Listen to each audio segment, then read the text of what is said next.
బంగారు తెలంగాణలో ప్రజల బతుకులు మారలేదని కాంగ్రెస్ సీనియర్ నేత ఆదం సంతోష్ అన్నారు. సికింద్రాబాద్లోని ప్రజల సమస్యలు తెలుసుకునేందుకు బస్తీ పోరు కార్యక్రమం నిర్వహించారు. కాంగ్రెస్ ఆధ్వర్యంలో బౌద్ధనగర్ డివిజన్ అశోక్ నగర్లో చేపట్టిన బస్తీ పోరు కార్యక్రమానికి అనూహ్య స్పందన వచ్చింది. ఈ సందర్భంగా ప్రజలు తమ సమస్యలు కాంగ్రెస్ సీనియర్ నాయకులు ఆదం సంతోష్ దృష్టికి తీసుకువచ్చారు. నియోజకవర్గంలో 10,000 డబుల్ బెడ్రూమ్ ఇండ్లు నిర్మిస్తామని చెప్పారు, కానీ ఇప్పటి వరకు 500 ఇండ్లు కూడా నిర్మాణం పూర్తి చేయలేదని ఆయన విమర్శించారు. ఈ కార్యక్రమంలో డివిజన్ అధ్యక్షులు అనిల్, జయరాజ్, కరీం, అలాగే సందీప్ రాజ్, కార్తిక్, బబ్లు, చక్రం, సతీష్, మహేందర్ తదితరులు పాల్గొన్నారు.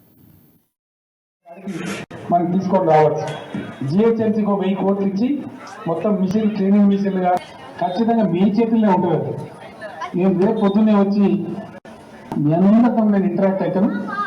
నేను